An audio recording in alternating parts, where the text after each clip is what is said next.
ಇವತ್ತು ನಾವು ತಾಳ್ಮೆಯಿಂದ ಇದ್ದು ಪಕ್ಷಕ್ಕೆ ನಾವು ಏನೋ ತ್ಯಾಗ ಮಾಡಿದರೆ ಪಕ್ಷ ಒಂದಲ್ಲೊಂದು ದಿವಸ ನಮ್ಗೆ ಗುರುತಿಸಿಕೊಳ್ತು ಅಂತ ಹೇಳಿದ್ರೆ ಅದಕ್ಕೆ ನಾನೊಂದು ಉದಾಹರಣೆ.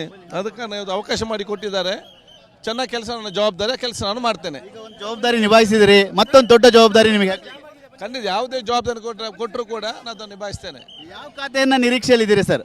ಆ ಖಾತೆ ಕೂಡ ಮಹತ್ವದ ಖಾತೆ, ಸಣ್ಣ ಖಾತೆ ದೊಡ್ಡ ಖಾತೆ ಅಂತೇನಿಲ್ಲ. ಯಾವ ಖಾತೆ ಸಿಕ್ಕಿದ್ರು ಕೂಡ ಸಮರ್ಪಕ ಕೆಲಸ ಮಾಡಿದ್ರೆ ನನ್ನ ಜವಾಬ್ದಾರಿ. ಡಿ ಕೆ ಶಿವಕುಮಾರ್ ಅವರ ಸಂಪುಟದಲ್ಲಿ ಕೆಲಸ ಮಾಡಲಿಕ್ಕೆ ಖುಷಿ ಇದೆ ಸರ್?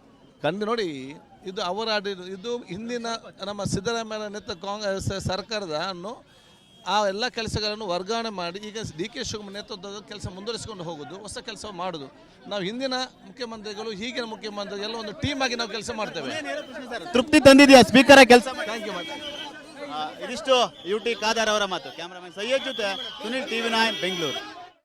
ಯುಟಿ ಖಾದರ್ ಅವರು ಸ್ಪೀಕರ್ ಆಗಿದ್ದಂಥವರು, ವಿಧಾನಸಭಾ ಸಭಾಧ್ಯಕ್ಷರಾಗಿದ್ದಂಥವರು. ಇದೀಗ ಅವರು ಸಚಿವರಾಗಿ ಪದಗ್ರಹಣವನ್ನು ಪಡೆದಿದ್ದಾರೆ. ಹೀಗಾಗಿ ಭಾಳ ನಿರೀಕ್ಷೆಯನ್ನು ಅವರು ಇಟ್ಕೊಂಡಿದ್ದಾರೆ ಖಾತೆ ಮತ್ತೊಂದು ವಿಚಾರಕ್ಕೆಲ್ಲ. ಡಿ ಕೆ ಶಿವಕುಮಾರ್ ಸದ್ಯ ಲೋಕಭವನದಿಂದ ಹೊರಡ್ತಾ ಇರುವಂಥ ಸನ್ನಿವೇಶ ಅಂತ ಕಾಣಿಸುತ್ತೆ. ಇದು ಅವರೀಗ ಕೂಡಲೇ ವಿಧಾನಸೌಧದ ಕಡೆಗೆ ಹೋಗ್ತಾರೆ. ಇನ್ನೇನು ಬಹುಶಃ ರೇವಂತ್ ರೆಡ್ಡಿ ಅವರು ಹೋಗ್ತಾ ಇರುವಂಥ ಕಾರು ಅಂತ ಕಾಣಿಸುತ್ತೆ. ಬೇರೆ ಬೇರೆ ರಾಜ್ಯಗಳ ಮುಖ್ಯಮಂತ್ರಿಗಳು ಏನು ಬಂದಿದ್ರು ಅವರೆಲ್ಲ ಈಗ ಅಲ್ಲಿಂದ ಹೊರಡ್ತಾ ಇರುವಂಥ ಸನ್ನಿವೇಶವನ್ನು ನೋಡ್ತಾ ಇದ್ದೀರಾ.